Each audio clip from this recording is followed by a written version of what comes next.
नमस्कार, प्रणाम, आदाब, वंदे मातरम, भारत माता की जय। प्यारे बच्चों, साथियों, मित्रों, सभी का स्वागत है आपके इस टेस्ट सीरीज के सेशन में। सेट नंबर 28 है आपका। तो ये है आपका सेट नंबर 28। 40 क्वेश्चंस आप मेरे साथ यहां पे प्रैक्टिस करेंगे। पहला क्वेश्चन आपकी लिटरेचर का, देखते हैं क्या दिया हुआ है। बोला, which Indian author is known for her feminist writings and wrote The Dark Holds No Terrors. The Dark Holds No Terrors. ये आपका क्या है? तो ये आपका एक नॉवेल है। ये क्या है? आपका एक नॉवेल है। ये कब पब्लिश हुआ? तो 1980 में। 1980 में। किनके द्वारा लिखा गया है? सवाल है। कमला दास, शशि थरूर, शशि देशपांडे। तो करेक्ट आंसर जो होगा वो शशि देशपांडे। अब शशि देशपांडे को अवार्ड मिला। एक मिला साहित्य अकादमी,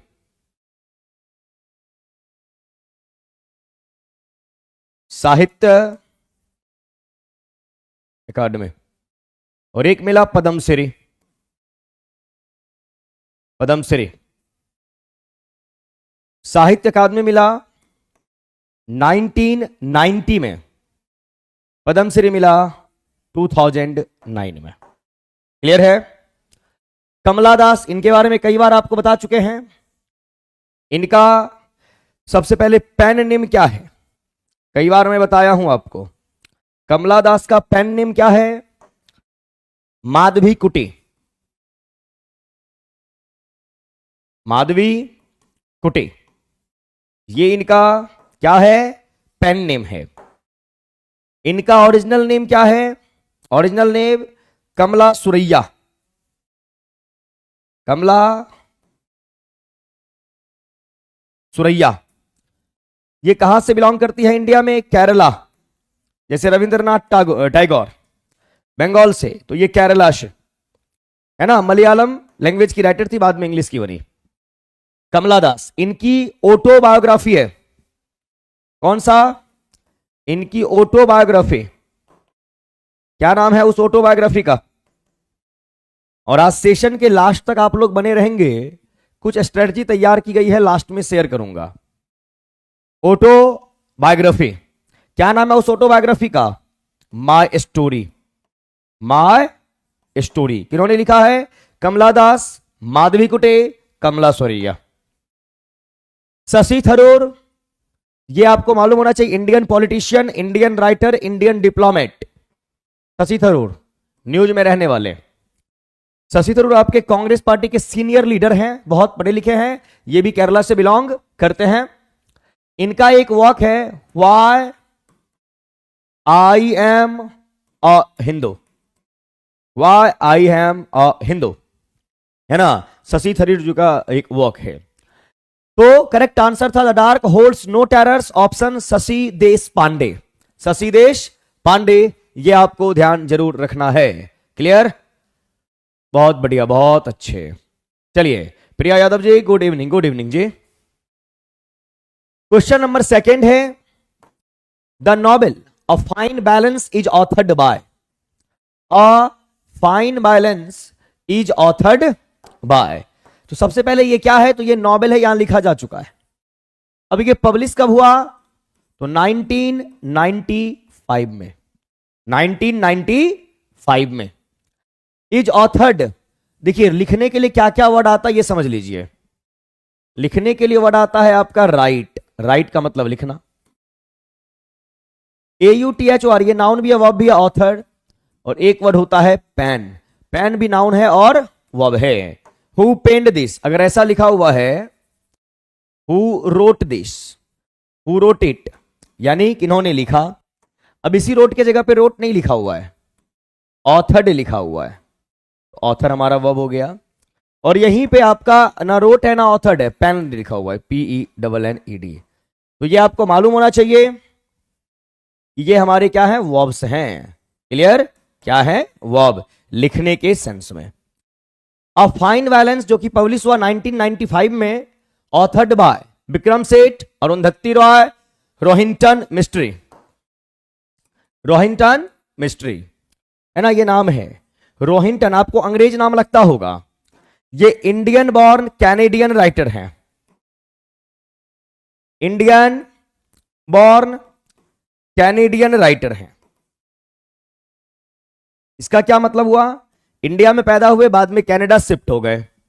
Indian born Canadian writer Vikram Seth. Vikram Seth का एक मोस्ट इंपॉर्टेंट वर्क है अ सुटेबल बॉय, जरूर याद रखिएगा, सुटेबल बॉय। ढेर सारा अवार्ड मिला है, एक दो नहीं, ढेर सारा। अरुंधति रॉय को क्या मिला था? Booker prize. किस वर्क के लिए, किस ईयर? आज आपका कौन सा दिन है? थर्सडे। 4-5 दिनों से आप देख रहे हैं, बताइए। अरुंधति रॉय, पूरा नाम है इनका सुजाना अरुंधति रॉय। अरुंधति रॉय, इनको बुकर प्राइज मिला किस वर्क के लिए और किस year? Booker prize, which work, in which year? ये आप हमें बताएंगे, इन विच ईयर। चलिए बताइए। A novel of small things, a novel of small things नाम है या गॉड ऑफ स्मॉल थिंग्स नाम है?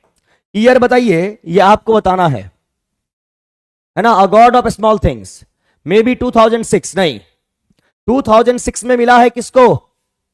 बोलो, किरण देसाई को। तो इनको मिला which works, God of small things, God of small things, और इन्हें मिला है 1997 में, 1997 में। और 2006 में मिला किसको? किरण देसाई को। किस वर्क के लिए? ये आपको बताना पड़ेगा। क्लियर? ध्यान रखिए। Satish Kumar ji, good evening. Correct answer हमारे पास क्या है? अ फाइन बैलेंस के राइटर कौन? रोहिंटन मिस्त्री, 1995। और ये इंडियन बॉर्न कैनेडियन राइटर हैं। विक्रम सेठ का इंपॉर्टेंट वर्क है एक, a suitable boy, a suitable boy. और अरुंधति रॉय को बुकर प्राइज मिला 1997 में, किसके लिए? गॉड ऑफ स्मॉल थिंग्स के लिए। और देसाई साहब को कब मिला? The inheritance of loss, LOSS, प्रियम ध्यान रखेंगे, LOSS, 2006। और किरण देसाई की माता जी का नाम है अनिता देसाई, उनका नाम 3 बार नॉमिनेट किया गया बुकर प्राइज के लिए, लेकिन मिला एक बार भी नहीं। ये आपको ध्यान में रखना है। क्लियर है ना? चलिए, बहुत बढ़िया धनंजय जी, लॉस होगा। My grand mother house, autobiographical poem है ना सर? यस। चलिए, daughter of Anita Desai, it's Viraj, very good, बहुत बढ़िया, बहुत अच्छे, अच्छा जवाब दे रहे हैं आप लोग। नंबर 3 में आइए। नंबर 3 बोला गया, mister Darcy and missus Bingley appear in. अब ये दोनों कैरेक्टर है, फिक्शनल कैरेक्टर, अपीयर इन किस नॉवेल में? Emma, pride and prejudice, wuthering heights. तो ये जो कैरेक्टर आपका है, ये प्राइड एंड प्रेजुडिस का है। ये प्राइड एंड प्रेजुडिस एक नॉवेल है, ये तीनों आपके नॉवेल ही हैं। क्लियर? अब Emma and pride and prejudice, ये जो एक क्या है, ये नॉवेल्स हैं, ये आपके नॉवेल्स हैं। और इसके राइटर कौन है? तो कई बार नाम लिया जा चुका है, जेन ऑस्टिन, जेन ऑस्टिन। और जेन ऑस्टिन जो है, ये एक नॉवलिस्ट हैं, ये एक नॉवलिस्ट हैं, ग्रेटेस्ट नॉवलिस्ट। और इन्होंने अपनी लाइफ में 6 नॉवेल्स लिखे, 6 नॉवेल्स लिखे। और डेली 6 नॉवेल का नाम अब मैं आपको बोलता हूं लिखने, आज भी बोलूंगा, फटाफट लिखिए आप लोग। Good evening Kushwaha ji. आइए 6 नॉवेल्स की बात करेंगे, प्राइड एंड प्रेजुडिस और एम्मा। एम्मा पब्लिश हुआ है 1816 में, और प्राइड एंड प्रेजुडिस पब्लिश हुआ है आपके 1813 में। और यहीं पे अगर बात करेंगे उदरिंग हाइट्स, तो ये पब्लिश हुआ है 1847, और ये भी एक दिन आया हुआ था। इसके राइटर का नाम है इमिली ब्रॉन्टे, इमिली ब्रॉन्टे, और इमिली ब्रॉन्टे का मिडिल नेम है इमिली Elizabeth, इमिली Elizabeth Brontë.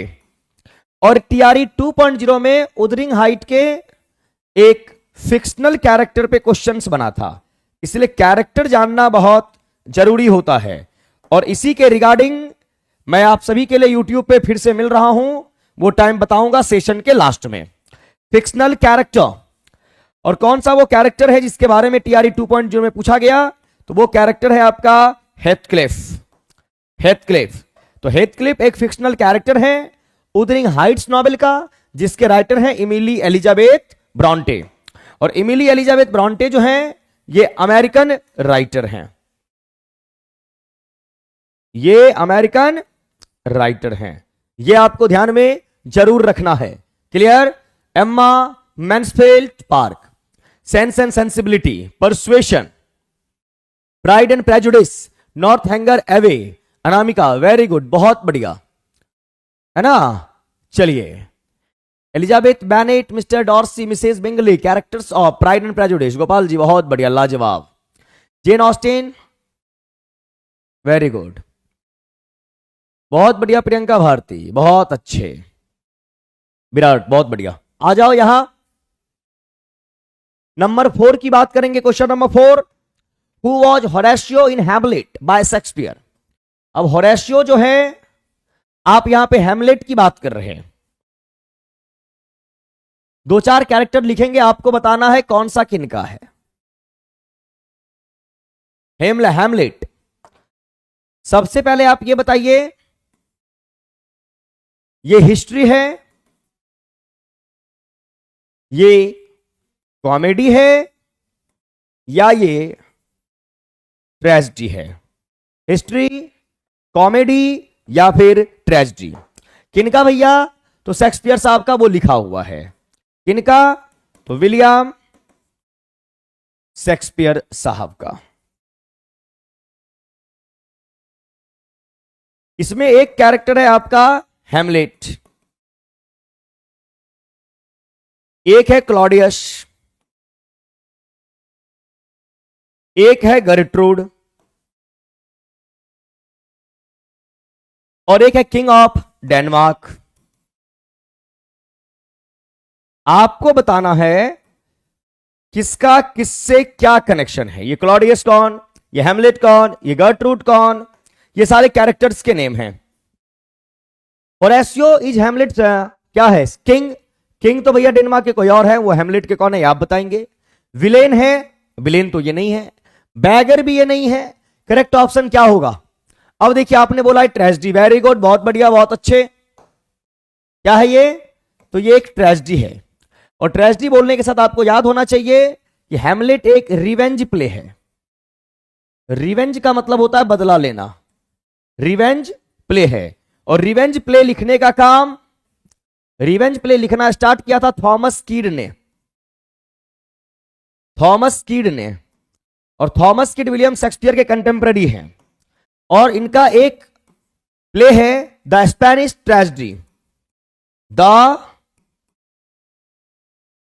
Spanish tragedy, the Spanish tragedy. ये पहला रिवेंज प्ले है, ये आप ध्यान में जरूर रखेंगे। क्लियर? अब आइए यहां पे देखते हैं क्या बोल रहे हैं आप लोग।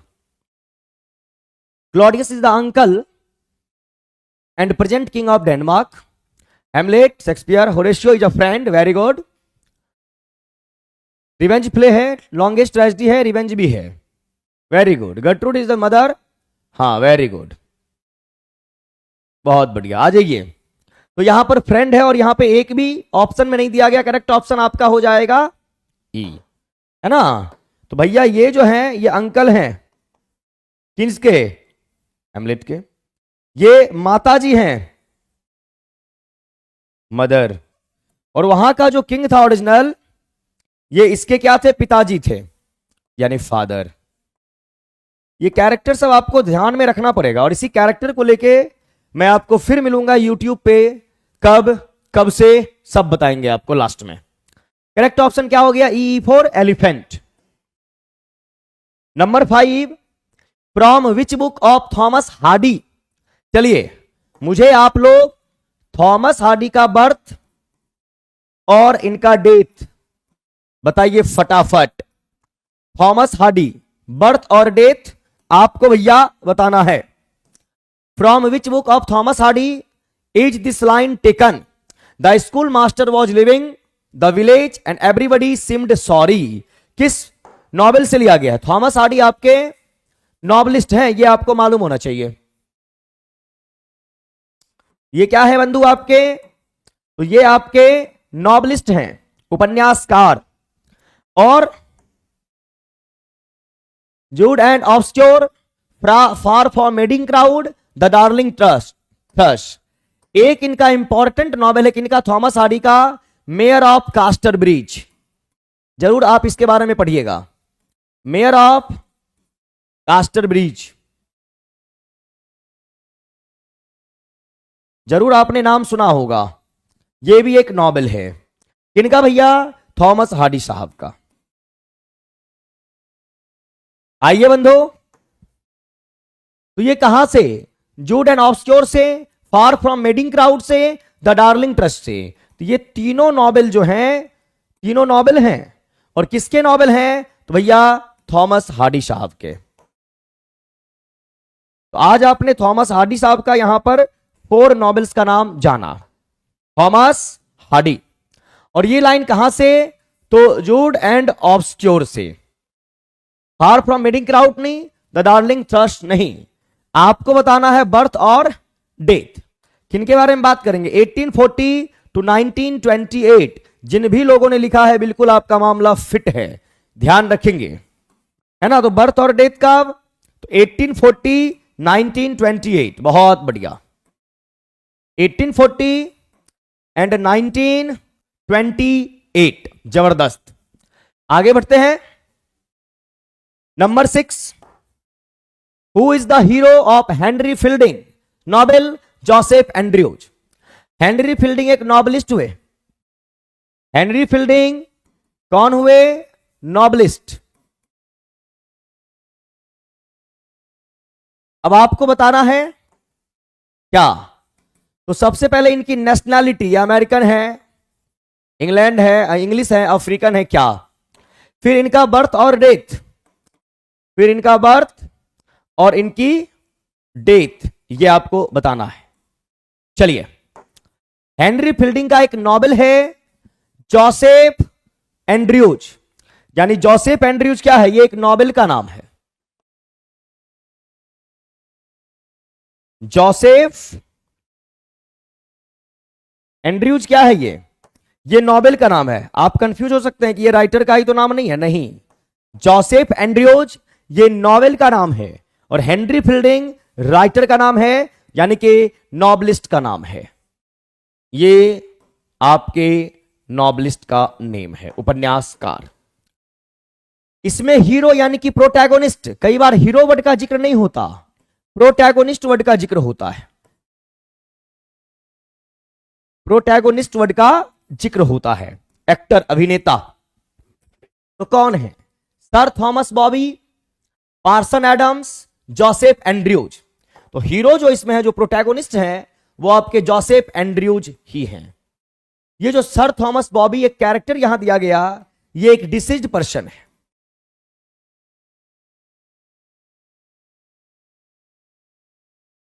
मरने वाला आदमी। और ये जो एक नाम दिया गया है पार्सन एडम्स, ये जोसेफ एंड्रयूज के यानी इस प्रोटैगोनिस्ट के फ्रेंड हैं, दोस्त हैं। क्या है? दोस्त हैं। सवाल था कि हेनरी फील्डिंग के नॉवेल जोसेफ एंड्रयूज के हीरो कौन? तो जोसेफ एंड्रयूज। फिर हमने बोला कहां के राइटर हैं ये? कहां के राइटर हैं जोसेफ एंड्रयूज? आपने बर्थ और डेथ बताया है हेनरी फील्डिंग के बारे में सब लोगों ने। 1707 1754, 1707 1754, बहुत बढ़िया, ऐसे ही पढ़िए। और ये राइटर कहां के हैं? तो आपने बोला ब्रिटिश। कहां के राइटर हैं? तो नेशनैलिटी की बात करेंगे, ब्रिटिश। ये सब आपको याद रखना है। Clear? Correct option C, C4 Canada. ध्यान रखिएगा। Number 7, question number 7, who won 1903 Nobel prize in literature. सबसे पहले तो आपको यह बताना है कि नोबेल प्राइज की बात जो कर रहे तो किनके नाम पे दिया जाता है ना? On which name Nobel prize, यह बताना है आपको किनके नाम पे। दूसरा आपको यह बताना है कि first Nobel prize winner, first Nobel prize winner है ना, कब भैया? लिटरेचर के क्षेत्र में 1901 में। मैं लिटरेचर के क्षेत्र में पूछ रहा हूं। फिर आपको बताना है सेकेंड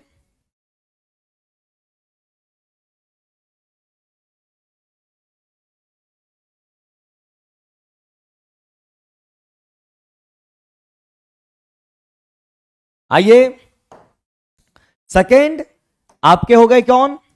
नोबेल प्राइज विनर, कल नाम बताया था, और यह है आपका 1902। यह आपको बताना है। आज पूछा जा रहा है ना कि तीसरी बार, यानी और सीक्वेंस में सब पढ़ा देंगे आपको, घबराना नहीं है। थर्ड नोबेल प्राइज यानी 1903 में इंग्लिश लिटरेचर के क्षेत्र में या लिटरेचर के क्षेत्र में किनको मिला है ना? यह आप ध्यान रखेंगे। शल्ली प्रुधॉम, वेरी गुड। पहले का नाम शल्ले प्रुधॉम।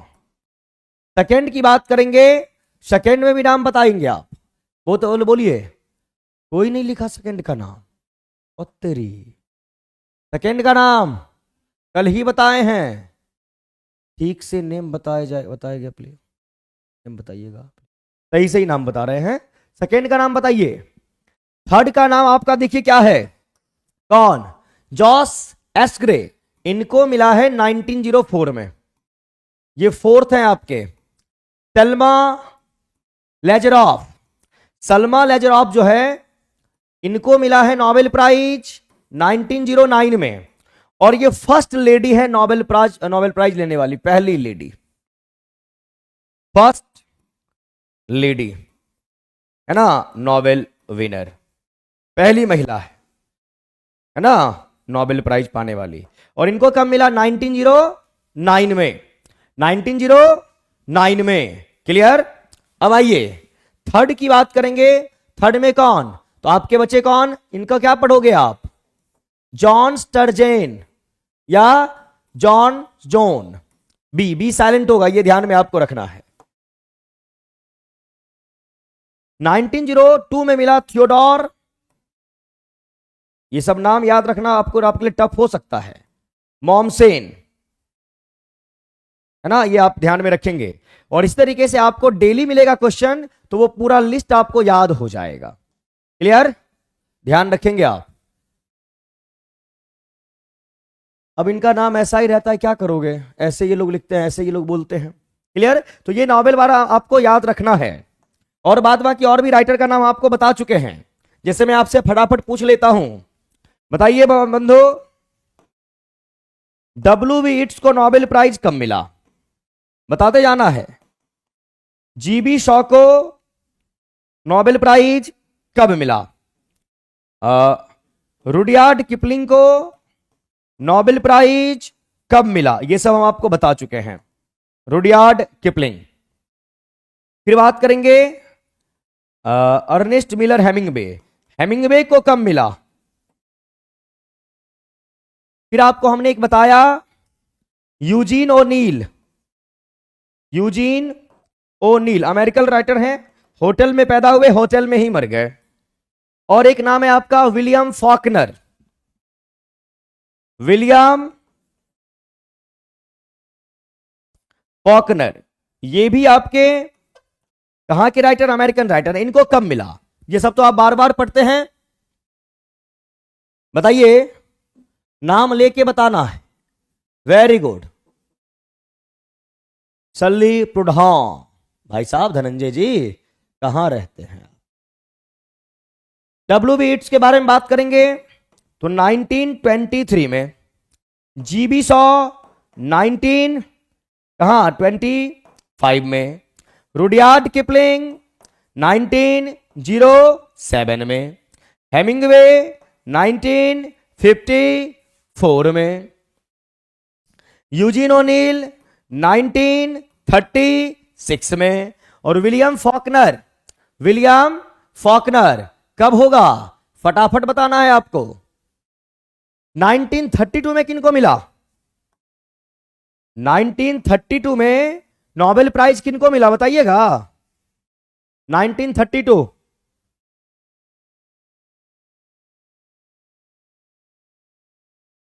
1948 में टीएस इलियट साहब को, 1932 में जॉन गॉल्सवर्दी को। वेरी गुड विराट, बहुत बढ़िया, लाजवाब। तो नोबेल प्राइज से रिलेटेड जो भी है सब आपको मिल जाना है, परेशान आप नहीं होंगे। आइए यहां next question. The 1904 Nobel prize in literature was shared, दो राइटर को मिला था। One was Frederic Mistral and the other was Rudyard Kipling. भाई साहब रुडयार्ड किपलिंग को मिला है 1907 में, जॉस एस गैरे को मिला है 1904 में। यहां पे नाम था अभी, इनको 1904 में मिला। और रोमन रॉलैंड को कब मिला नोबेल प्राइज, रोमन रॉलैंड को नोबेल प्राइज कब मिला बताइए फटाफट, कौन बताएगा, बोलो बंधु। सारा तैयार हो जाना है आपका 10 दिन में, कब किनको नोबेल प्राइज मिला, कब कौन पोएट लॉरेट बने, ये सब आपका हो जाना है। अनुराग मिश्रा जी क्या लिखे हैं, 1923, 1925, 1907, 1954, 1936, 1932। 1932 में जॉन गॉल्सवर्दी को मिला है, ये आप ध्यान रखेंगे, है ना। बोलिए, गूगल से देखकर बताए हैं सर, बताते हैं सर। अरे कोई बात नहीं, गूगल से देख के लेकिन सीखो, परेशान आपको नहीं होना है। चलिए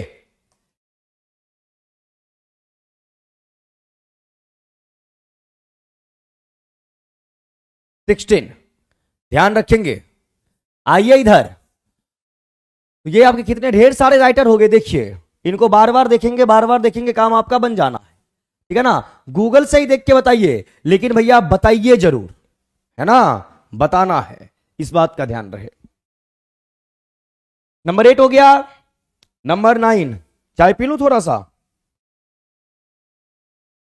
मजा आ गया चाय लेके। चलिए इस क्वेश्चन का जवाब दीजिए, तो तक हम चाय को फिनिश कर देते हैं।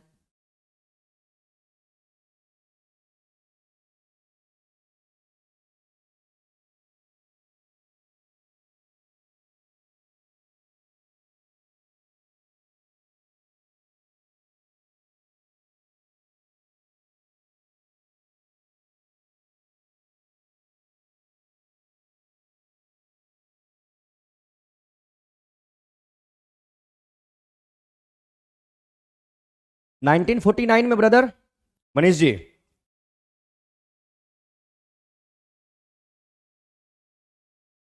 William Faulkner. सवाल पूछता हूं तो आप लोग घबराते तो नहीं है ना, मजा आना चाहिए, मजा आता होगा।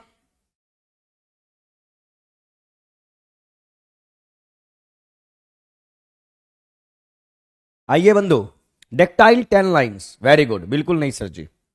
चलिए, बोला गया an individual instance, instance means होता है एग्जाम्पल, इंस्टांस मीन्स क्या होता है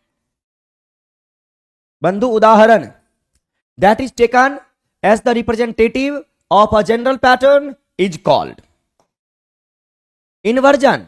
देखिए इन्वर्जन क्या होता है, इन्वर्जन होता है अपोजिट, किसी भी चीज को मान लीजिए सही टाइम में था, उसको अपोजिट डायरेक्शन में आप लिख दिए, अपोजिट रिदम में, उल्टा लिखना इसको बोला जाता है ना।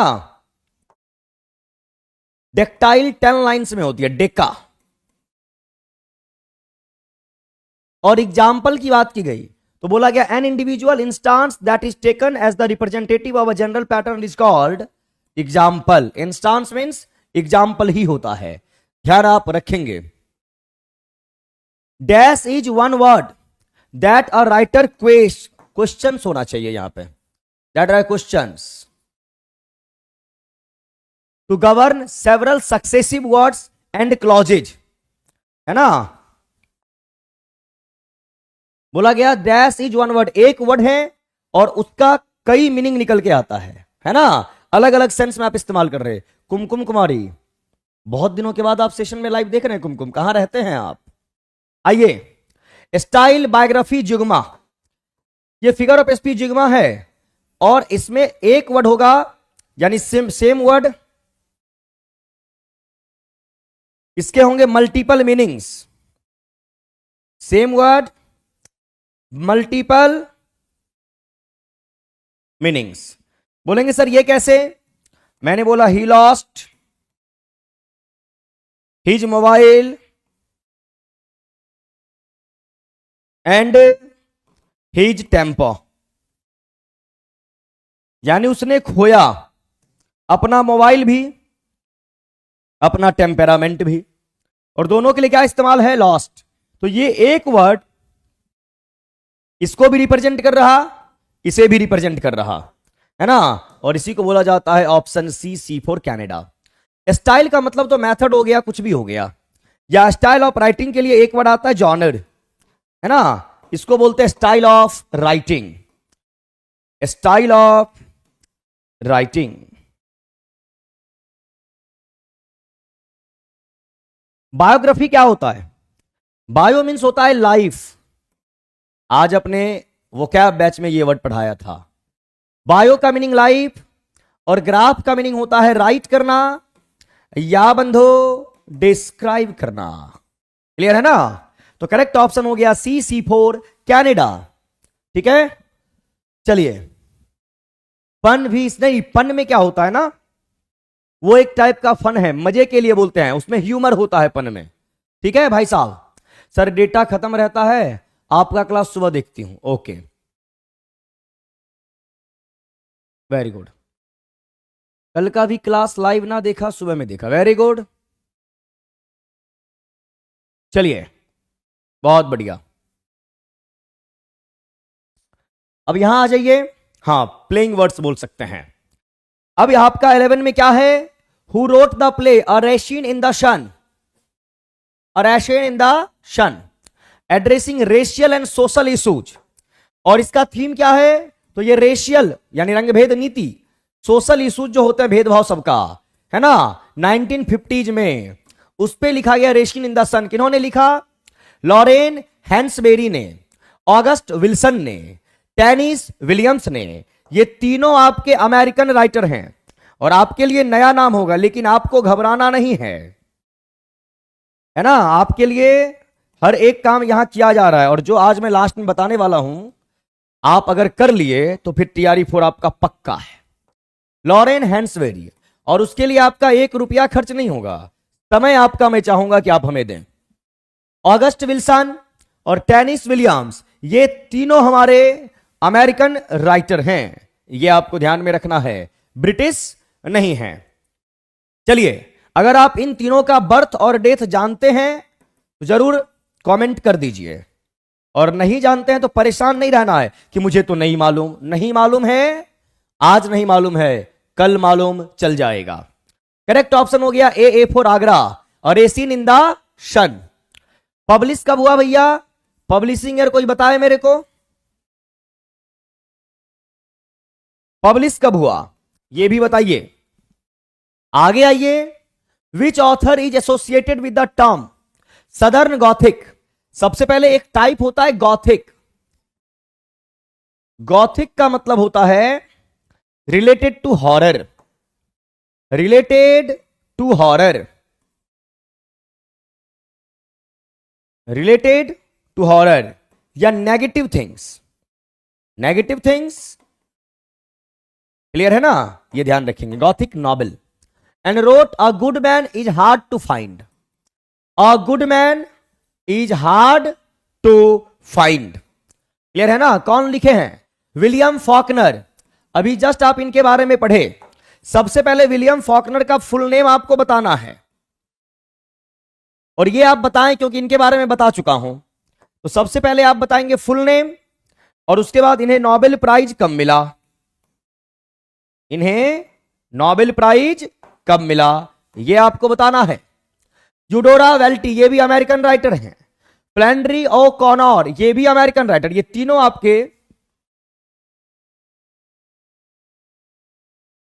अमेरिकन राइटर है। कम से कम पहले आप ये जानिए कि ये राइटर हैं कहां से।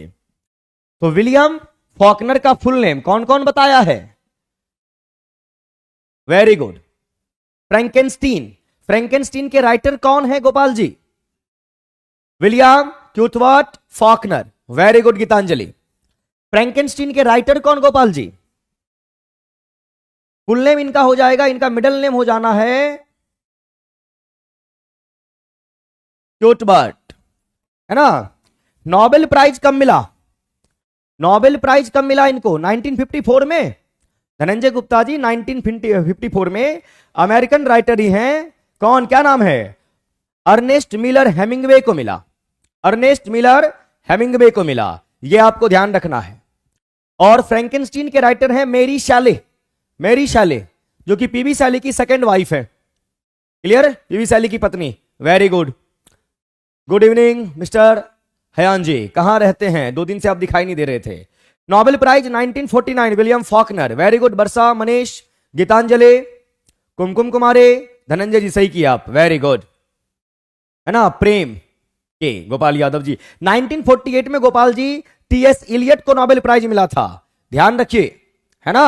और 1954 में अर्नेस्ट मिलर हेमिंगवे को मिला था, the old man and the sea. Very good Kumkum, बहुत बढ़िया, बहुत अच्छे, है ना?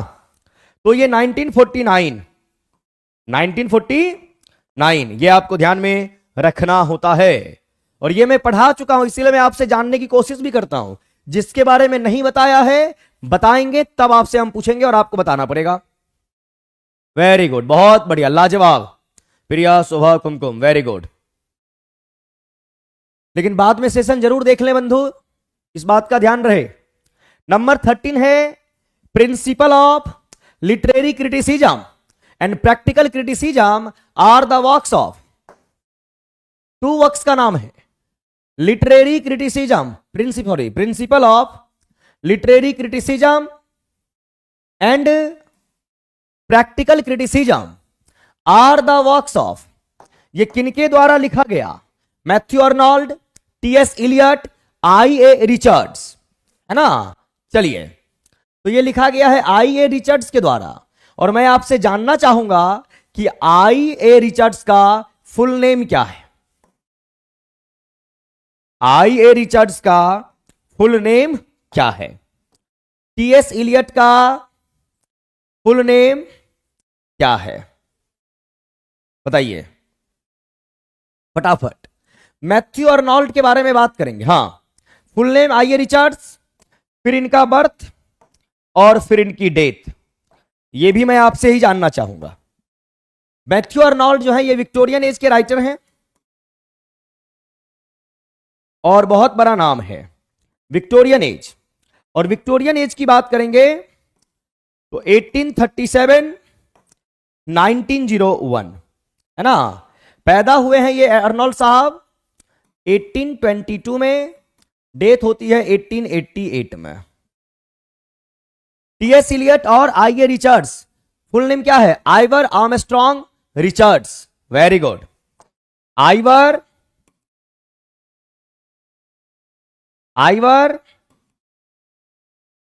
Armstrong Richards. Very good. Ivoire Armstrong Richards 1893 1979। Very good, बहुत बढ़िया। टीएस इलियट के बारे में हमने आपसे पूछा, इनका पूरा नाम क्या है? कौन बताएगा? Thomas Stearns Eliot. Thomas Stearns Eliot. Clear है ना? ये पहले आपके अमेरिकन राइटर थे, बाद में ब्रिटिश राइटर हुए। यानी 1888 से 1927 अमेरिका में, और 1927 से 1965 ये आपके कहां रह गए भैया? ब्रिटेन में, इंग्लैंड में। और कई बार हम टीएस इलियट के बारे में बात कर चुके हैं, है कि नहीं? आइए यहां, बहुत बढ़िया, Thomas Stearns Eliot. The Sacred Wood, ये कल भी आप पढ़े थे। The Sacred Wood by T S Eliot was published in 1935 1920। देखिए पब्लिशिंग ईयर पूछा जाता है, तो 1920 द सैक्रेड वुड लिखा गया। किसके द्वारा? टीएस इलियट के द्वारा। द वेस्टलैंड कब पब्लिश हुआ? द वेस्टलैंड टीएस इलियट साहब का कब पब्लिश हुआ? इन विच ईयर? ये आप बताइएगा।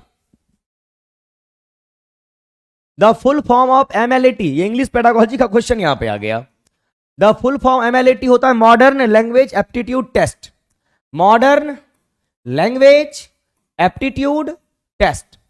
मॉडर्न लैंग्वेज अलर्टनेस नहीं, मॉडर्न लैंग्वेज अफेक्टिव नहीं, मॉडर्न लैंग्वेज एप्टीट्यूड टेस्ट।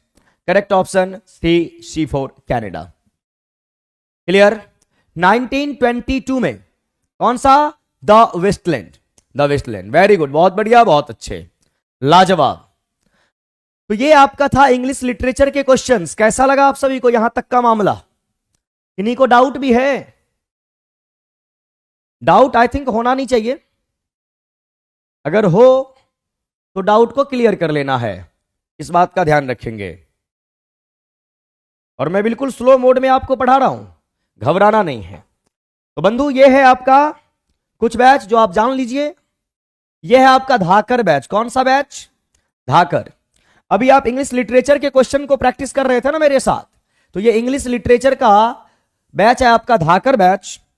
और ये बैच जो है आपका 6 to 8, 9 10th 11 12th सभी के लिए है। इंग्लिश लिटरेचर का ये बैच 499 रुपीज में, 499 रुपीज में। कहां पर भैया? तो अपना ऐप है platform by Naveen Kumar Singh, platform by Naveen Kumar Singh. और ये बैच आपको ऑफलाइन मोड में नहीं, ऑनलाइन मोड में मिलता है ना। और डेली ये बैच चलती है 3 to 4 PM, यानी कि शाम में। और बहुत ही जबरदस्त बैच है, आप पढ़ेंगे आपको मजा आ जाएगा। क्लियर है ना? 434 बोलेंगे आप, ये ध्यान रखना है। अरे आगे वही होगा जैसा काम करेंगे, है कि नहीं है? चलिए, तो ये आपका धाकर बैच लिटरेचर के लिए। जिनको भी लिटरेचर डिटेल्ड वे में चाहिए यहां आइए। अब बंधु आ जाओ, घबराना तो है ही नहीं, प्लेटफॉर्म बाय नवीन कुमार सिंह आपके साथ है। और हम आपसे ज्यादा मेहनत आपके लिए करना चाह रहे हैं। जितना आप करते हैं ना, उससे ज्यादा मेहनत यहां किया जा रहा है। और अभी तो मैं आपको 8:30 से 10, 11 से 12 यूट्यूब पे मिलूंगा। और आगे मैं प्लानिंग किया हूं आप सभी के लिए कि 12 से 1 आपके लिए काम करना है रात में। अब आप काम कर पाते हैं कि नहीं, और 12 से 1 आप क्या पढ़ने वाले हैं सेशन के लास्ट में बताऊंगा आपसे। सुनने के लिए आप तैयार रहेंगे? आइए बंधु, डरना तो है ही नहीं। रीडिंग कॉम्प्रिहेंशन पढ़िए। बोला गया I have a dream is a public speech delivered by American civil rights activist Martin Luther King Jr. during the March on Washington for Jobs and Freedom on August 28, 1963, in which he calls for an end to racism in the United States and called for civil and economic rights. जब मैं comprehension पढ़ता हूं ना, मुझे लगता है मुझे stage पे चढ़ा दिया गया है, कोई रोल मिल गया है, मैं प्ले कर रहा हूं उसको। क्या बोला गया? कि आई हैव अ ड्रीम, मेरा एक ड्रीम है। क्या है dream? Is a public speech, public speech दूं, delivered by American civil rights activist. American civil right activist हैं कौन? Martin Luther King junior. During the march on Washington, किस चीज के लिए? जॉब, बेरोजगारी को समाप्त करने के लिए, फ्रीडम के लिए। कब? ऑन अगस्त 28, 1963, इन विच, जिसमें he calls for, call for का मतलब होता है डिमांड करना, मांग करना, एन एंड टू रेसिज्म, ये जो रंग के आधार पे भेदभाव होता है गोरे और काले, ये रेसिज्म एंड होना चाहिए, समाप्त होनी चाहिए। इन द यूनाइटेड स्टेट्स में and called for civil and economic rights, कि सभी को सिविल राइट और इकोनॉमिक राइट मिले, कोई कहीं पे भी काम करके पैसा कमाए, इन सभी सेंस में बात करेंगे, है ना। चलिए यहां पे आइए,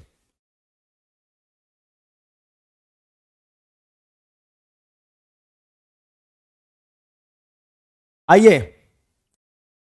delivered to over 25,000 civil rights supporters from the steps of Lincoln Memorial in Washington DC.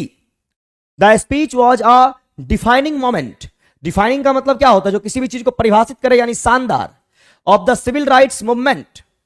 Beginning with a reference का मतलब beginning with a connection, association to the emancipation, और emancipation का मतलब होता है freedom, आजादी। Proclamation कोई घोषणा, which freed millions of slaves का मीनिंग जो गुलाम है, सभी को फ्री कर दिया गया।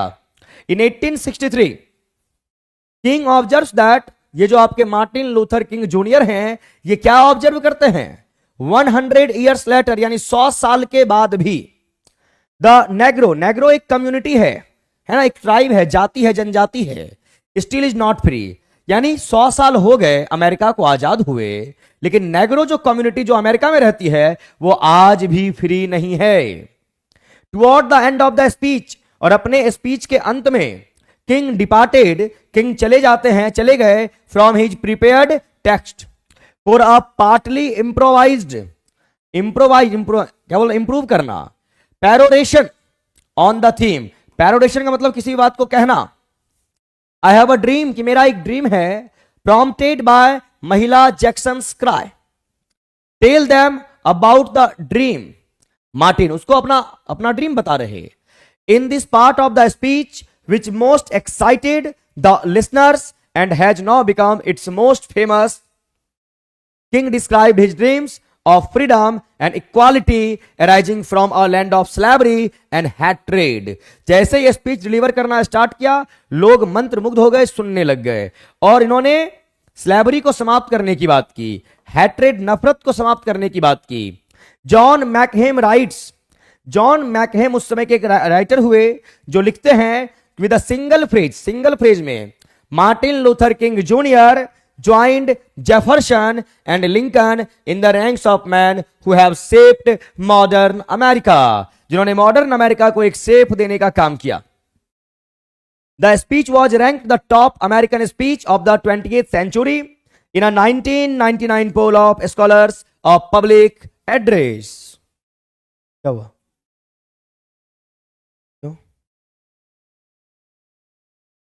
क्या बोला था?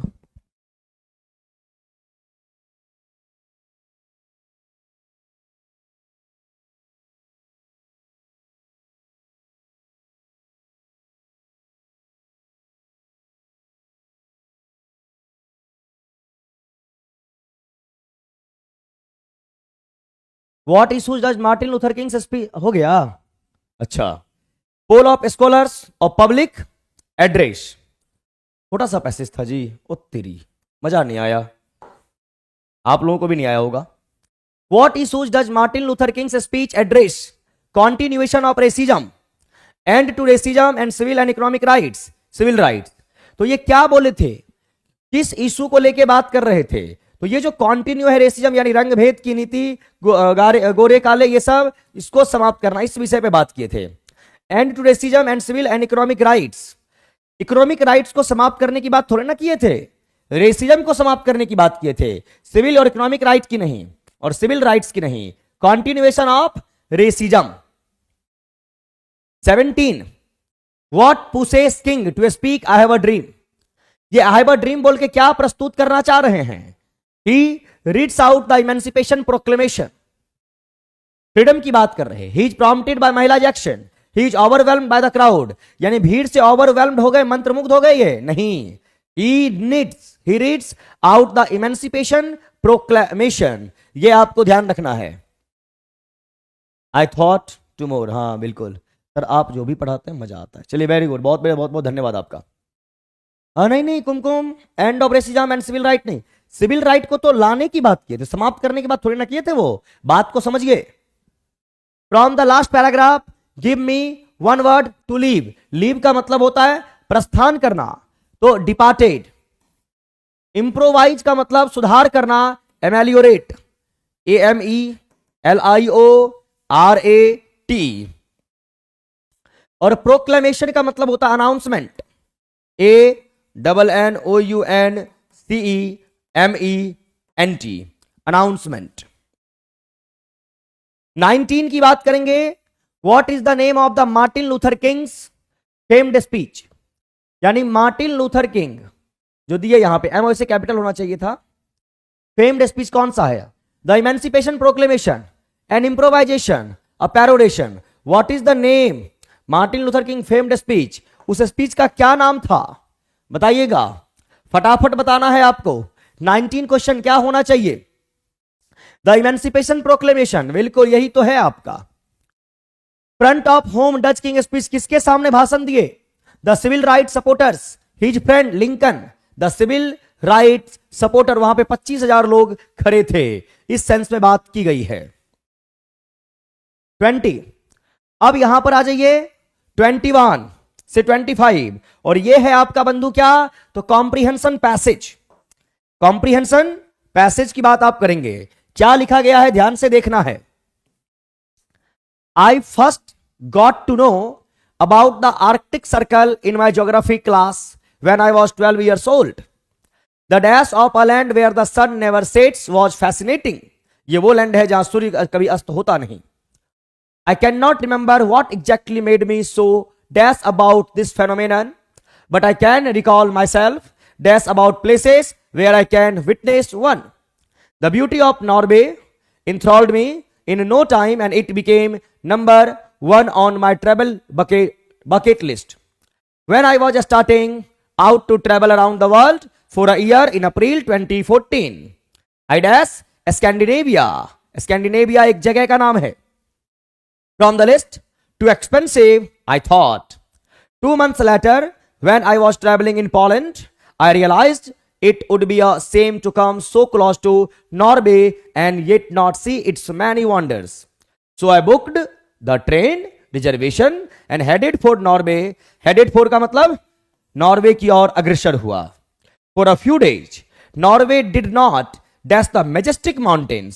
Majestic का मतलब शानदार, fantastic, fabulous, high range mountains. Stunning, stunning means surprising, astonishing landscapes, famous yachts, stunning cities, tiny islands. Tiny means very small. Wonder there was so much to explore in Norway. तो ये एक कहानी बताई गई है, और ये आपके सामने क्वेश्चंस है। I first got to know about the Arctic Circle in my geography class when I was 12 years old. The dash of a land where the sun never sets was fascinating. Fascinating means attractive. The dash of a land. The thought, the concept, the idea. अब यहां पर the idea of a land. Thought का तो कोई sense बनेगा नहीं। Concept जो आप सोचते हैं, विचार करते हैं, आपने किसी जगह के बारे में सोचा, ऐसे एक ओपिनियन लिया, वो आपका जेनरिक वर्ड आइडिया के साथ है ना। तो यहां पर कॉन्सेप्ट भी नहीं। कॉन्सेप्ट ऑफ मैथमेटिक्स, जहां पे आप कुछ सोचते हैं, कंसीडर करते हैं। The idea of a land, उस जगह के बारे में आपका विचार क्या है। Where the sun never sets was fascinating. I can not remember what exactly made me so dash. What exactly made me so curious, so keen, so relieved. अब यहां पर अबाउट लगा हुआ है। कीन का मीनिंग भी होता है एक्साइटेड होना, क्यूरियस का मीनिंग भी होता है एक्साइटेड होना, और रिलीव का मतलब होता है रिलैक्स होना। रिलैक्स तो आपका आउट ऑफ कॉन्टेक्स्ट है। आई कैन नॉट रिमेंबर, आप याद नहीं कर सकते वॉट एग्जैक्टली वहां क्या हुआ, है ना, आपको मालूम नहीं, तो रिलैक्स का तो कोई सेंस यहां बनेगा नहीं। अब क्यूरियस और कीन दोनों का मीनिंग एक्साइटमेंट होता है, बट कीन के साथ टू लगता है, और क्यूरियस के साथ सॉरी अबाउट आएगा, और यहां पर आगे आपका अबाउट है, इसी को कोलोकेशन कहते हैं। तो curious about this phenomenon, but I can recall myself dash about places where I can witness one. But I can recall myself about places where I can witness two, witness का meaning I can witness, सबूत के तौर पे देखा जा सकता है। Looking up, researching, reviewing. अब यहां पर क्या बोला गया, I can call myself dash about places where can I witness one. अब यहां पे लुक अप, रिसर्च या रिव्यू। रिव्यू का मतलब क्या होता है, रिकमिंग अगेन, व्यू का मीनिंग देखना, तो रिव्यू का मीनिंग अगेन सी समथिंग, किसी भी चीज को देखना। रिसर्च कर रहे और लुकअप का मीनिंग होता है ढूंढ रहे, आप वहां पे किसी भी चीज की तलाश में है, रिसर्च नहीं। और लुकअप का मतलब होता है सर्च करना, और रिसर्च तो साइंटिस्ट करेंगे। तो यहां पे लुकिंग अप है ना, I can recall myself looking up, looking up about places where I can witness one.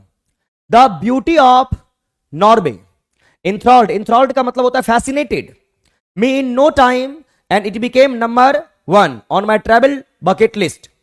When I was starting out to travel around the world for a year in April 2014, I dash Scandinavia from that list. I dash, I crisscross, I added और I crossed. अब देखिए क्या बोला गया, when I was starting out to travel around the world, पूरी दुनिया जब घूमने निकले for a year in April 2014, I dash Scandinavia, तो वहां से आप क्रॉस किए होंगे, पास किए होंगे। एडेड का कोई सेंस नहीं, क्रिस क्रॉस का कोई सेंस नहीं, आई crossed Scandinavia from the list, too expensive I thought. 2 months later, 2 महीने के बाद, when I was traveling in Poland, I realized it would be a shame to come so close to Norway and yet not see its many wonders, so I booked the train reservation and headed for Norway. और headed for Norway का मतलब होता है अग्रसर होना for a few days. Norway did not dash the majestic mountains, stunning landscapes, famous jobs, stunning cities, and tiny islands of wonder. There was so much to explore in Norway. Norway did not disgruntle, disappoint, frustrate. अब यहां पर किस sense में आप जाएंगे, Norway did not dash the majestic mountains, वहां पे उतना बढ़िया बढ़िया माउंटेन नहीं है क्योंकि डिड नॉट लगा हुआ है ना, ऐसा बोला गया। तो डिसअपॉइंट तो कोई इंसान होगा, फ्रस्ट्रेट कोई इंसान हो सकता है, डिसग्रंटल कोई जगह जो इंटरेस्टिंग ना हो, तो इसका मतलब होता है अनइंटरेस्टिंग।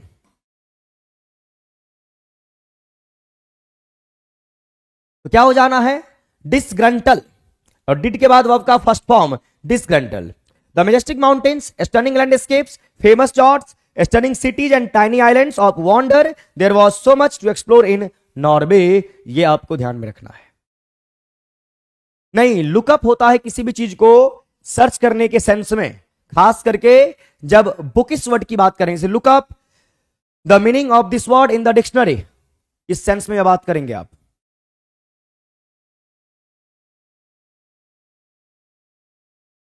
चलिए बंधु, ये रहा आपका 25 तक। अब वोकैब की बात कर लें।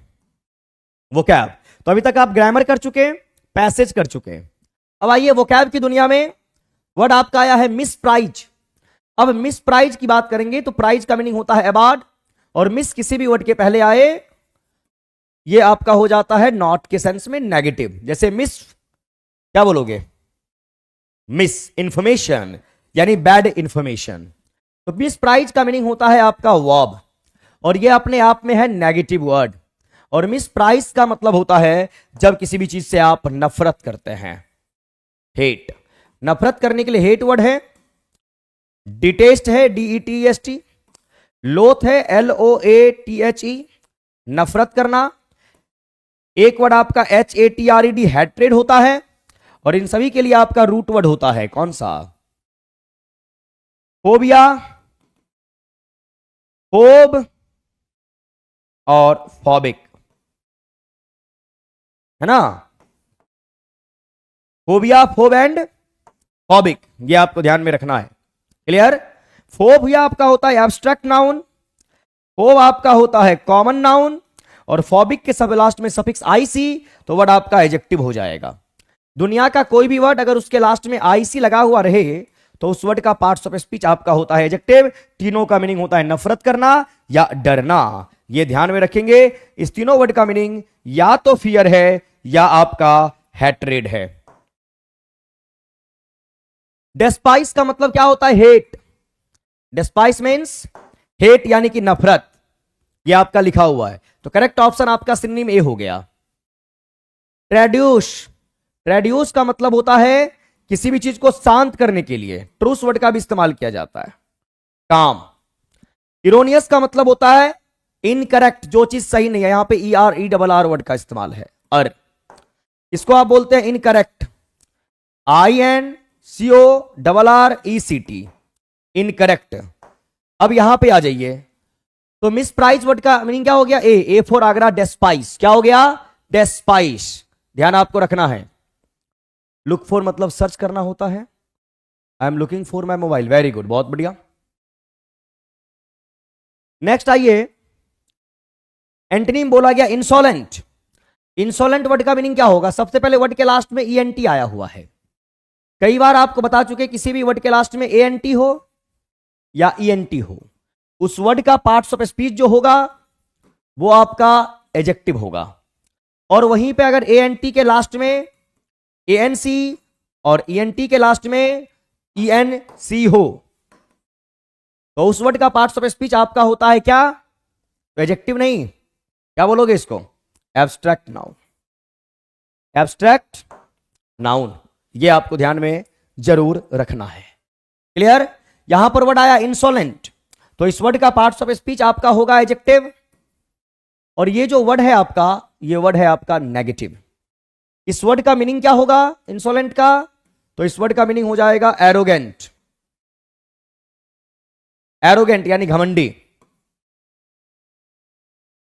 स्मग, हॉटी, है ना, घमंडी के सेंस में। कॉन्सिट, CONCEIT, ये आपको ध्यान रखना है। और एक वर्ड और होता है, एक याद आने दो मेरे को, बहुत अच्छा वर्ड है, याद आएगा तो मैं लिख दूंगा, मेरे को याद नहीं आ रहा। डिसरिस्पेक्टफुल। डिस किसी भी वर्ड के पहले आए उसका मीनिंग होता है नॉट, है ना। और रिस्पेक्टफुल यानी कि सम्मानजनक। तो डिसरिस्पेक्टफुल के लिए वर्ड इस्तेमाल हो सकता है डिसरिगार्ड। डिसरिगार्ड यानी सम्मान नहीं करना, है ना। डिप्लोर, और डिप्लोर का मतलब होता है जब किसी को आप नीचे दिखाते हैं। किसी के लिए वर्ड आता है ब्रिंग डाउन, नीचे दिखलाना, या किसी को ह्यूमिलिएट करना, लज्जित करना। आइए यहां, अब आइए यहां पे क्या बोला गया? सोल ऑफ अ शू। ये तो हो गया आपके बॉटम, शू का जो सोल होता है, बॉटम पार्ट ऑफ एनीथिंग,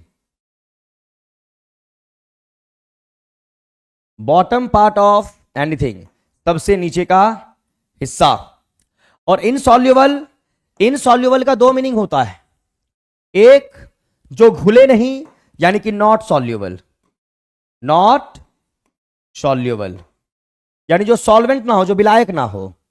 और इनसॉल्युबल का मतलब होता है something that can't be solved, जिसको सॉल्व नहीं किया जा सके। यह आपको ध्यान में रखना पड़ेगा।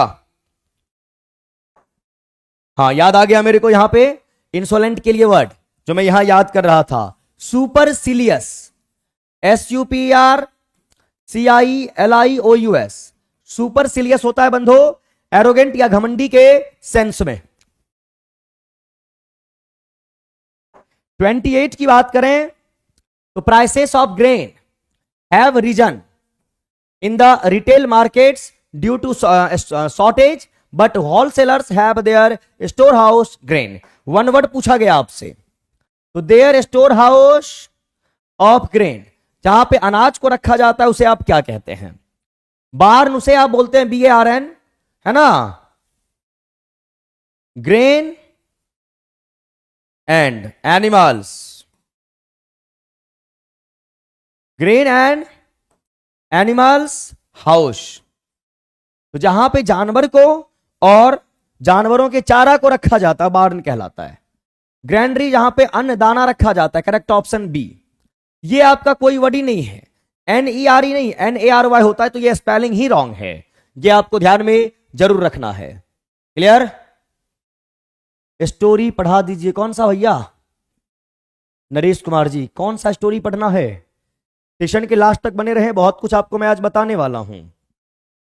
29, अ बैड और हॉरिफाइंग एक्सपीरियंस। हॉरिफाइंग का मतलब क्या होता है? डरा हुआ, सहमा हुआ। तो इसके लिए वर्ड आता है terrifying, TERRIFING, terrifying. Experience will scar a person from lifetime and he will avoid a similar situation in future. So a bad horrifying experience will scar a person for a lifetime. He will avoid a similar situation in future. Fire is a good servant but a bad master. A burnt child reads the fire. A burnt cord reads the fire. अब देखिए यहां पर आपको एक idiom पूछा गया, A bad horrifying experience will scar a person for a lifetime. Scar a person for a lifetime. क्या होगा? Fire is a good servant but a bad master. बोला गया फायर जो है ये आपका बढ़िया सर्वेंट है और बैड मास्टर है। मतलब एक ही सिचुएशन आपको अलग अलग समय में पॉजिटिव और नेगेटिव दोनों लग सकता है, ये बोला गया। A burnt child dread the fire. एक जला हुआ बच्चा आग से डरता है। A burnt cord dreads the fire. Phrase का कभी भी लिटरल मीनिंग नहीं होता। करेक्ट ऑप्शन क्या होगा? A4 आगरा। 29 का सी कैसे कह रहे है ना? सी नहीं, ए होना चाहिए। इसको देख लो, नंबर 30। इसका आपको बताना है find the correctly spelled word. कौन सा होगा? तब तक हम पानी पी लें।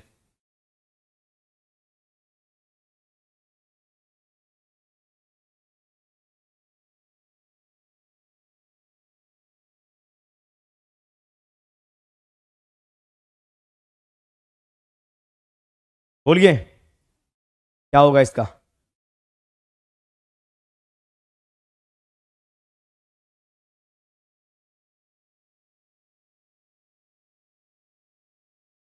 इंटेलिजेंसिया, इंटेलिजेंसिया, इंटेलिजेंट, उसके बाद सिया, है ना? और इसका मीनिंग होता है इंटेलेक्चुअल्स, INTLLECTUALS, इंटेलेक्चुअल्स। ध्यान रखेंगे। 31, नरेशन। नरेशन का मामला, the young man promised her that he would be there next day. तो ये आपका बंधु इनडायरेक्ट में है, ये आपका क्या है? इनडायरेक्ट में लिखा हुआ है। इसको करना क्या है? डायरेक्ट में लाना है। और इनडायरेक्ट में अगर लिखा हुआ है तो आपका यहां पे रिपोर्टिंग वर्ब है, कंजंक्शन के प्लेस पे यहां पर आपने दैट का इस्तेमाल किया है और फिर आपका रिपोर्टेड स्पीच यहां पर लिखा गया है। रिपोर्टिंग वर्ब जो आपका है द यंग मैन प्रॉमिस्ड, यानी कि V2 में गया, यानी ये आपके पास्ट में है, तो ये भी आपके पास्ट में ही होगा। और यहां पर आप वुड का इस्तेमाल कर रखे हैं, तो जाहिर सी बात है रिपोर्टेड स्पीच फ्यूचर में होगा। या तो आपने सेल का इस्तेमाल किया होगा और या तो आपने विल का इस्तेमाल किया होगा। और उसके बाद V1 आप लगाए हैं। चलो भैया देख लेते हैं। The young man said, the young man said. तो आप जो इसको चेंज करेंगे, इनडायरेक्ट है, और इसको जो आप डायरेक्ट में लाएंगे तो आपका क्या स्टाइल होना चाहिए? स्टाइल ये होगा कि ये मेरा रिपोर्टिंग वर्ब, कामा, इन्वर्टेड कामाज। रिपोर्टेड स्पीच जो आप लिखेंगे भाई मेरे, तो ये रिपोर्टेड स्पीच यहां पर सिंपल सेंटेंस में जाएगा। और सिंपल सेंटेंस कहने का मतलब सब्जेक्ट होना है, या तो सेल हुआ होगा या विल, और V1 के जगह पे है बी। इतना ध्यान आपको रखना है। द यंग मैन सेड, आई का इस्तेमाल आप कर रहे। अब आई आपका है फर्स्ट पर्सन रिपोर्टिंग वर्ब के सब्जेक्ट यानी यंग मैन के अकॉर्डिंग, तो हुआ ही। आई विल बी, तो वुड बी हो गया रिपोर्टिंग वर्ब के अकॉर्डिंग, वुड बी। देयर यहां पे है और यहां पर भी देयर है, तो देखना पड़ेगा हियर वाला ऑप्शन है क्या? The next day. और यहां पर द नेक्स्ट डे का फॉलोइंग डे होना चाहिए, नहीं हुआ। The young man said I promise. अब यहां पे प्रॉमिस्ड वर्ड आया है। I promise to be here, here का देयर, टुमारो का the next day. B option को भी रहने देते हैं, ये भी हो सकता है। सी में the young man said I will try to be there the next day, ये चेंज नहीं किया। तो इस दोनों वजह से सी और ए ऑप्शन हमारा हो गया एलिमिनेट। अब बात को समझना है, आई प्रॉमिस बोला, इसको यहां प्रॉमिस कर दिए, यहां पर 2 + V1 है, ये होता है इन्फिनेटिव। और इस लेवल के क्वेश्चंस आ गए तो सोचिएगा, इन्फिनेटिव की बात जैसे ही करेंगे तो इन्फिनेटिव होता है आपका 2 + V1। और इन्फिनेटिव जो है ये फ्यूचर के एक्शन को बताएगा, यानी कि इमिनेंट एक्शन, इमिनेंट एक्शन को बताने का काम करेगा कौन? इन्फिनेटिव। जैसे एग्जाम्पल के तौर पे मैंने बोला आई एम टू गो, मतलब मैं जाने वाला हूं, मतलब मैं गया नहीं हूं। और ये टू गो क्या है? तो ये टू गो आपका इन्फिनेटिव है। यानी आई एम टू गो जैसे ही बोले मैं जाने वाला हूं, तो इमिनेंट एक्शन का मतलब ही होता है something happening in near future, something happening in near future. तो यहां पर आप जवाब अगर देंगे क्या होना चाहिए? The young man said I promise to be here, here का देयर, टुमारो का द नेक्स्ट डे। ये एडवांस लेवल का थोड़ा सा हुआ, इसको ध्यान में रखना है, एक दिन और आया था। और इस टाइप के क्वेश्चंस हम आपको एग्जाम में देंगे, आपका दिमाग खराब होगा, ध्यान रखिएगा। क्वेश्चन खुद इनडायरेक्ट में है, इसको डायरेक्ट में ले जाना है ना। तो देयर का यहां हेयर होना चाहिए, टुमारो का नेक्स्ट डे होनी चाहिए, ये ध्यान में रखेंगे, बी आंसर हो जाएगा। वेरी गुड, बहुत बढ़िया, बहुत अच्छे। तो आप डायरेक्ट अगर देख रहे होंगे कि सेल विल नहीं मिला, तो कई बार नहीं मिलेगा। यहां पर इन्फिनिटिव बता रहा है भैया मैं फ्यूचर में हूं, इस कॉन्सेप्ट को याद जरूर रखना है आपको। तो आई एम टू गो का मतलब क्या हुआ? I will go, I will go, मैं जाऊंगा, मतलब मैं जाने वाला हूं, समझे ना। वॉइस एक्टिव से passive, she had eaten all the fruits yesterday. अब यहां पर हैड इटन, अब हैड इटन का अगर मामला है तो ये जा रहा है पास्ट के परफेक्ट में, और पास्ट के परफेक्ट के पैसिव में लाओगे तो हैड, फिर बीन, और फिर वर्ब का थर्ड फॉर्म, वर्ब का थर्ड फॉर्म। तो the fruits have been eaten, भैया एक्टिव से पैसिव में टेंस कभी भी चेंज नहीं होता। The fruits were eaten past indefinite नहीं होगा। The fruits had been eaten, correct option C for Canada. कई बार लोग क्या करते, यहां पर यस्टरडे का प्रीवियस डे करेंगे, वो नरेशन में होगा, वॉइस में नहीं। 33 even after 15 years of the kisan cooperative schemes. अब आपका इवन आफ्टर लगा हुआ है ना। अब देखिए, एक आपका कंजंक्शन होता है ऑल्दो, एक आपका कंजंक्शन होता है इवन दो, और एक आपका कंजंक्शन होता है इवन आफ्टर। और फिर कुछ प्रेपोजिशन है, ये तो थे कंजंक्शन। एक हो गया आपका इन स्पाइट ऑफ,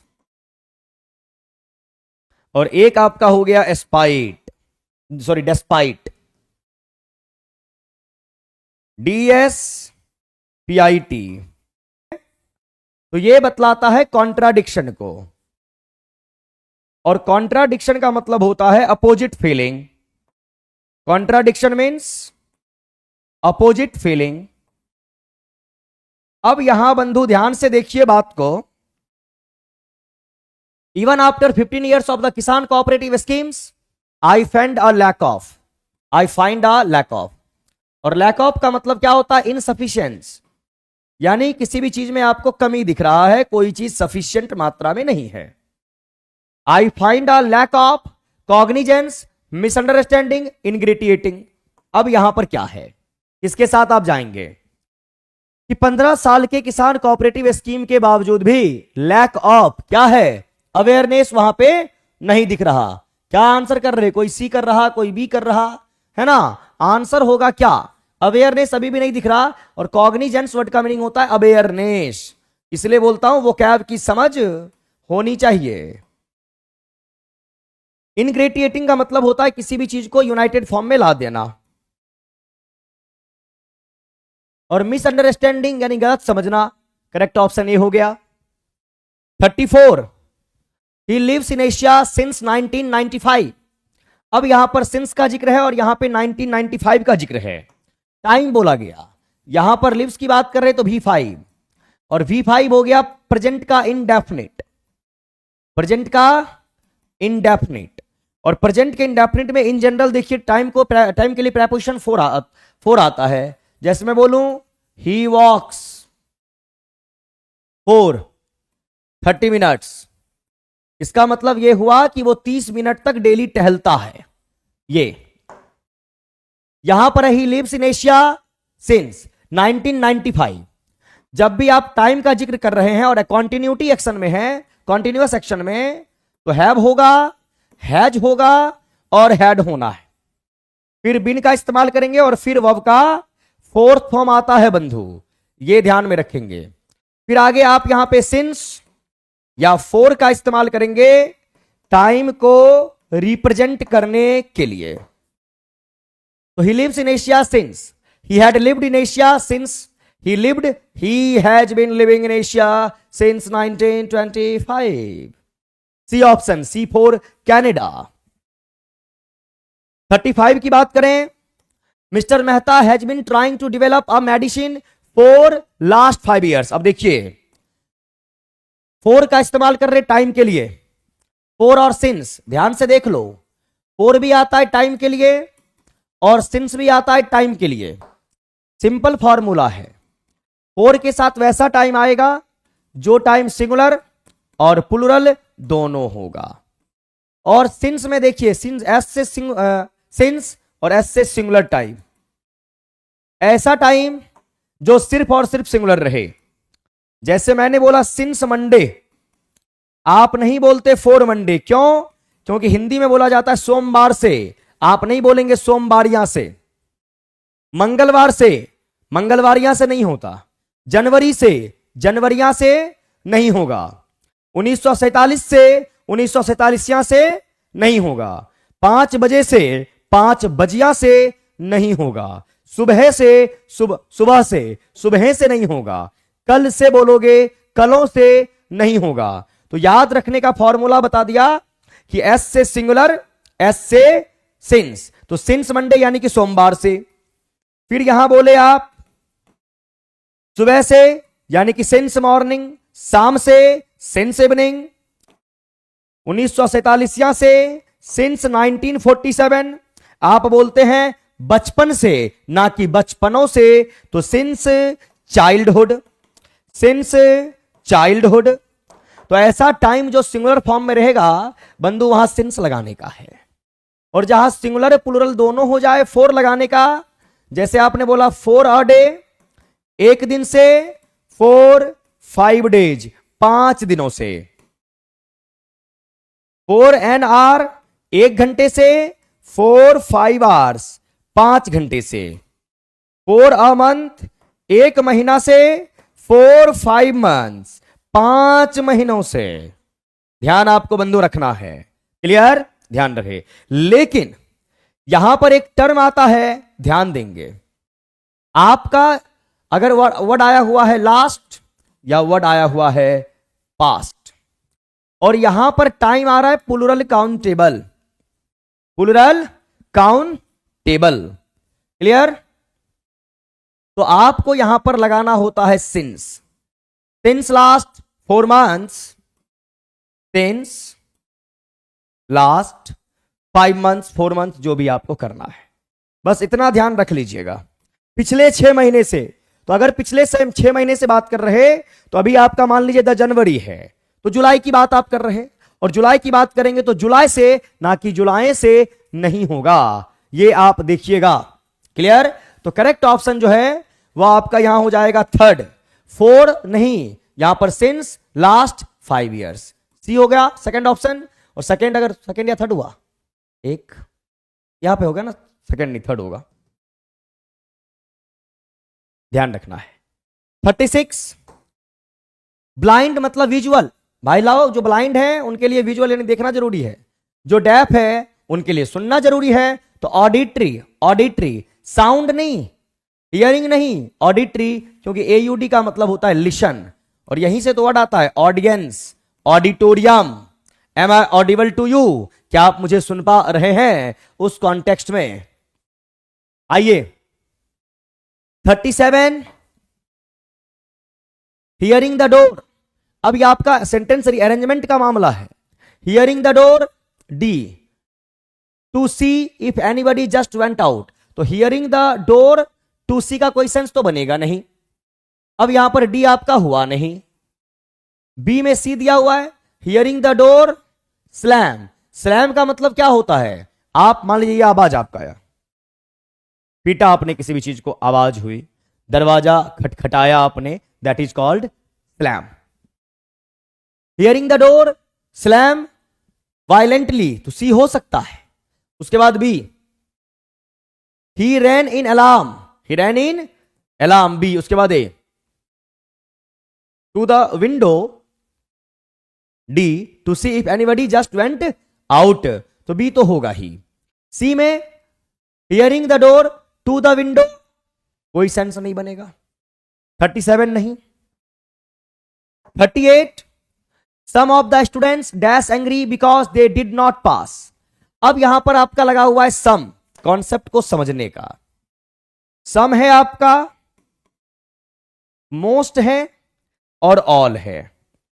इसके बाद आप प्रेपोजिशन ऑफ का इस्तेमाल करते हैं सिलेक्शन के सेंस में, फिर आप प्रेपोजिशन लगा दिए ऑफ। अब इसके बाद जो नाउन आपका आना है, जो नाउन आप बात कर रहे हैं, वो नाउन आपका अनकाउंटेबल भी हो सकता है और वो नाउन आपका काउंटेबल भी हो सकता है। अगर अनकाउंटेबल की बात करेंगे तो अनकाउंटेबल नाउन सिंगुलर होगा, आने वाला वर्ब सिंगुलर ही लगेगा। और अगर काउंटेबल की बात करेंगे तो नाउन आपका प्लूरल काउंटेबल आएगा, वर्ब आपका प्लूरल ही होना चाहिए। दूसरी बात, नाउन के प्लेस पे प्रोनाउन का इस्तेमाल करेंगे और वो प्रोनाउन आपका प्लूरल होगा। और चूंकि आपका ये प्रेपोजिशन है ऑफ, तो प्रेपोजिशन के बाद नाउन आए या प्रोनाउन आए ऑब्जेक्टिव केस में, तो ये ऑब्जेक्ट होगा और आगे आने वाला वर्ब आपका प्लूरल वर्ब रहेगा। जैसे कुछ भी लिखिए आप, सम, मोस्ट या ऑल ऑफ। आपने लिखा यहां पे the students, some of the students, most of the students, all of the students are present, उपस्थित हैं। यहीं पे आप ऐसे लिख देते, सम ऑफ द या ऑल ऑफ द या मोस्ट ऑफ द वाटर। तो वाटर हो गया मटेरियल नाउन अनकाउंटेबल, तो यहां लिखते इज कॉन्टामिनेटेड, कॉन्टामिनेटेड। और कॉन्टामिनेटेड वर्ड का मीनिंग होता है पॉल्यूटेड, यानी प्रदूषित है। Some of the water, most of the water, all of the water is contaminated because uncountable noun singular. यहीं पे अगर प्रोनाउन का जिक्र कर दें, most of us, most of you और मोस्ट ऑफ देम, प्लूरल वाला होना चाहिए। आई का मी नहीं, ही का हिम नहीं, सी का हर नहीं, बिकॉज वो सिंगुलर प्रोनाउन है। Us, we say, you say, them they say, plural pronoun. Are honest, are honest, वही पढ़ाया। Some, most, all. Of noun लगाओगे अनकाउंटेबल या फिर काउंटेबल, सिंगुलर नहीं तो प्लूरल, है ना। Countable uncountable, singular plural. Pronoun plural, verb आपका ऑल द टाइम प्लूरल, ध्यान आपको रखना है। तो some of the students, verb चाहिए प्लूरल, वॉज नहीं। वर और आर दोनों है प्लूरल, एक प्रेजेंट का एक पास्ट का। आगे पढ़िए, angry because they did not, क्योंकि यहां पर डिड लगा हुआ है पास्ट में, तो पास्ट का कॉम्बिनेशन पास्ट से होता है, इसीलिए वर के साथ जाएंगे। आर हो गया प्रेजेंट में और पास्ट का कॉम्बिनेशन कभी भी प्रेजेंट से नहीं होता है, ध्यान रखना है।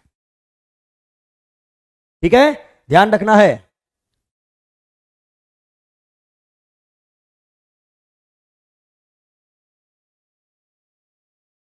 यहां पर ग्रामेटिकल एरर आपको नहीं ढूंढना है बंधु, ठीक है। कहां गए गोपाल जी? नहीं ढूंढना है।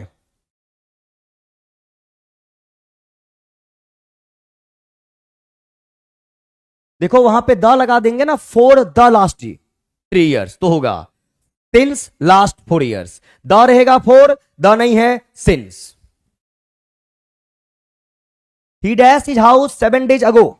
अब एगो की बात कर रहे हैं तो पास्ट का टाइम यानी V2, लेफ्ट लिव्स लीव, ये V5 सिंगुलर, ये V1 सिंगुलर, ये V2 past, ago past, A option. They decided to dash his number in the yellow pages, उन्होंने अपना उन नंबर ढूंढ रहा। They decided to dash his number in the yellow pages. Look into का मतलब होता है इन्वेस्टिगेट, और इन्वेस्टिगेट का मतलब होता है छानबीन करना। लुक एट का मतलब होता है किसी भी चीज को ऐसे ही देखना। The baby is looking at toffee with greedy eyes, बच्चा लालची निगाहों से टॉफी को देख रहा है। और लुकअप का मतलब होता है सर्च करना, है ना, ढूंढना, बुक इस कॉन्टेक्स्ट में। तो look up, they decided to look up his number in the yellow page, correct option C, C4 Canada. ध्यान रखेंगे, फटाफट टकाटक बताइए सेशन कैसा लगा, मजा आया कि नहीं आया। स्पीड में बंधु बताना है, स्पीड में बताइए, हालत खराब हो जाती है।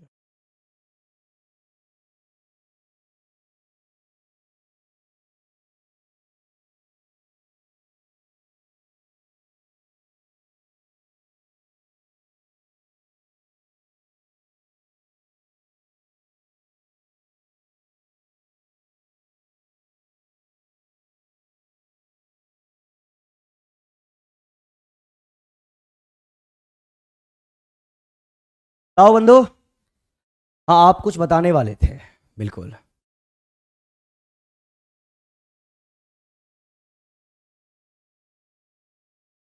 अच्छा है सर। देखो बताने वाला ये हूं कि लिटरेचर का बैच तो मेरा धाकर बैच चल ही रहा है, आप लोग यहाँ पे क्वेश्चन प्रैक्टिस कर ही रहे हैं, क्वेश्चन आपको मिल ही रहा है।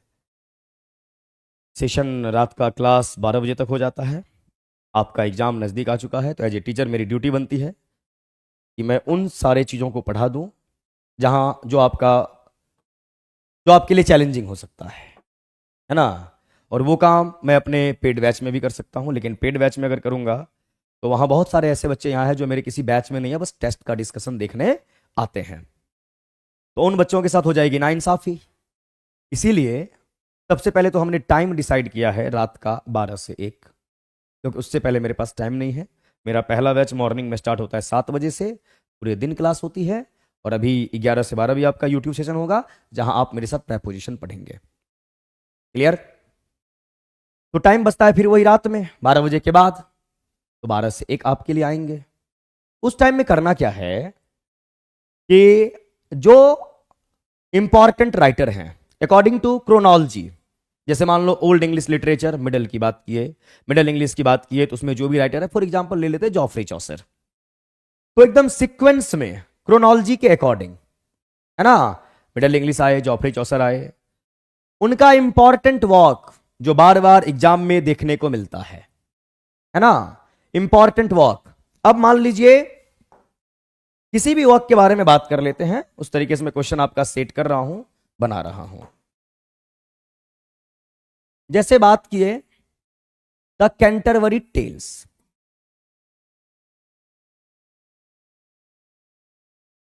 ये आपका एक वर्क हुआ। तो सबसे पहले ये कैंटरबरी टेल्स जो है, इसका जॉनर क्या है? जॉनर का मतलब होता है स्टाइल ऑफ राइटिंग, यानी ये नॉवेल का नाम है, ये पोएम का नाम है, ये स्टोरी का नाम है, ये प्रोज है, ये पोएट्री है, ये क्या है। फिर उसके बाद पब्लिश कब हुआ, फिर कब कब पब्लिश हुआ, क्योंकि बहुत ऐसे वर्क्स हैं जो मल्टीपल टाइम्स पब्लिश किए गए। फिर इसकी थीम क्या है, राइटर का नाम तो पहले ही रहेगा। फिर इसके कैरेक्टर के बारे में, कैरेक्टर्स में मोस्ट इंपॉर्टेंट कैरेक्टर्स कौन कौन से हैं जो आपको याद रखने चाहिए, हर एक चीज किस एज में लिखा गया ये तो आपको मालूम ही होगा। तो कुल मिला के किसी वर्क के बारे में पढ़ेंगे जो मोस्ट इंपॉर्टेंट राइटर्स हैं। सारे राइटर्स के बारे में तो पॉसिबल ही नहीं है पढ़ना, ना आप याद रख पाएंगे, ना हम 2 महीना में आपको पढ़ा पाएंगे। क्लियर? तो क्रोनोलॉजी के अकॉर्डिंग, यानी हिस्ट्री ऑफ इंग्लिश लिटरेचर से स्टार्ट करेंगे, क्रोनोलॉजी के बारे में बात करेंगे, important writer and there important works, उनका समरी, उनके कैरेक्टर्स,